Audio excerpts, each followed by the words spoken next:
Hello everyone. In this particular video, we are going to discuss about the 3 months preparation strategy for intermediate examination. Ideally, what should be your preparation strategy 3 months prior to your examination and during those 3 months, which are the crucial preparatory leave period for your intermediate examination. So this video is going to be different from the previous one of CA intermediate subject-wise strategy. In that video, I had discussed the reference books and the modules I had referred for my IPCC examination and how I was able to secure AIR5 in my IPCC exams. If you want to watch that particular video, click on the I button and you can just watch that particular video. So let's watch this entire video in order to understand what ideally should be your timetable during the 3 months preparatory leave of intermediate examination. So first of all, I'd like to share my 3 months preparatory leave strategy, and then I'll just give you some advices or some suggestions which you should ideally follow in your 3 months preparatory leave. What I had done, I had started my self-study from the month of August, that is 1st of August itself. So today is also the 1st of August. You have to ensure that you start your studies by today itself. Even if you haven't started, don't worry and don't panic at all. If you study dedicatedly and consistently for the next 3 months for 12 to 13 hours per day, trust me, even you can clear your intermediate examination. So I started my studies from the month of August. From 1st August to 31st August, I had finished up with my group 1. In the month of September, I had done group 2, and in the month of October, I had done both the groups in reverse order. So my strategy was that I used to revise 4 subjects per day for group 1 and 3 subjects per day for group 2. However, I wouldn't recommend you to adopt this particular strategy considering the vastness of the syllabus of intermediate. So what I would recommend is that instead of going for 4 subjects per day, what happens is that your mind would be confused between 4 subjects. So that would be heavy, and therefore try to attempt only 2 subjects in one day. So what ideally you should do in the month of August, that is there are 31 days, you should ideally give 8 days per subject, and you should cover all the 4 subjects of group 1. So speaking about accounting, law, costing and taxation, so these are the 4 subjects in group 1. So you should do accounting and law, and you should do costing and taxation, so that you can do a theory and a practical subject. So what I would recommend all of you is that follow this particular strategy. For the first 16 days, finish off with accounts and law. In the morning, you should try to read law because it is a theoretical subject and there are a lot of provisions which you need to memorize.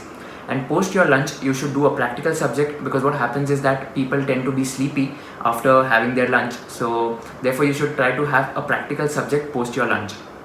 So do accounts and law in the first 16 days, and in the next 16 days, finish off with costing and taxation. Similarly, the same logic applies for the month of September. So in the month of September, you have to finish off with advanced accounts, EIS SM, auditing and FM Eco.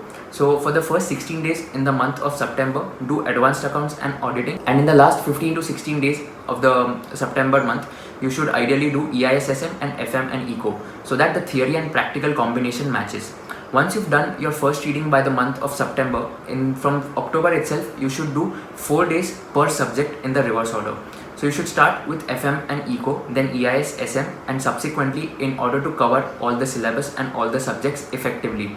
What I would suggest all of you is that in the month of October itself, in the first 3 days, try to revise the entire content, and in the 4th day, try to give the mock test or the revision test papers. So solve the previous 2 to 3 attempts revision test papers in that 4th day itself, and during that 4th day itself, you should solve at least 1 mock test paper by writing it yourself and practicing it in and out, so that you don't get a feeling of writing for the first time if you go in an examination. What ideally I had done is that in the month of October, I had written the mock test on the 4th day itself. So in the month of August and September, if it is possible for you to write the mock tests, then definitely you should write them in the last 2 or 3 days if you have. However, don't panic if you don't have sufficient time, then you can anyways write your mock test and revision test papers in the month of October. That is what I had done for my CA finals as well as CA IPCC examination. So solving revision test papers, I had done that using an audit tick approach, and I had solved 1 mock test paper.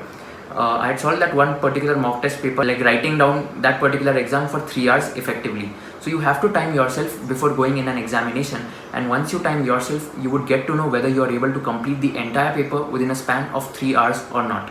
So this should be the preparation strategy for all the 3 months of intermediate examination.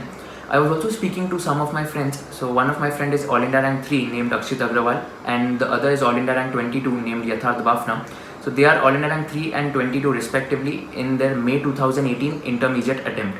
So what they were advising is that for FM and Eco, you should ideally solve the FM portion first and then Eco portion later. Because if you solve the practical aspect first, then like in economics, you have to decide whether you want to attempt it in much detail, or if you don't have time, then you have to write it crisp and short. So try to attempt the FM portion first and then try to attempt the economics portion so that you can manage your time effectively. Additionally, what they were saying is that for economics, practice graphs. So like try to draw graphs once before going in an examination. And for the questions of national income, they were telling that there are not sufficient questions in the ICI's material. So what they used to do, they used to take out their 12th standards book wherein the topic of national income was taught, and they used to solve those questions in order to practice more so that they gain confidence if that particular question comes up in the examination. So this was the strategy they had followed for FM and Eco. And for law, they were suggesting that there are a lot of illustrations in the middle of chapters of the modules. So they had solved all the illustrations, and these illustrations are very useful because ICI asks questions from these illustrations itself. So these are the two additional points which my friends were telling, and I think these 2 points would be useful for all of you in your preparation strategy also. So one last message to give all of you is that you have to start now, and don't worry even if you haven't started till now. Start now, study dedicatedly and consistently for 12 to 13 hours in one day, and trust me, if you have this kind of attitude, you can ace your intermediate examinations. You procrastinate now, you panic later. Therefore, stop procrastinating, and automatically this is going to stop panicking. In order to avoid any kind of tension or nervousness, you have to stop procrastination. So once you have this kind of attitude that I'll do this tomorrow, I'm bored today, then this is going to be painful in the future. You just have to ensure that there's a lesser time remaining with you. But then even in this particular 3 months period, people can ace in their examinations. So trust me, you have to follow this particular thought, and you have to keep this thought in your mind that today I will do what others won't, so tomorrow I can do what others can't.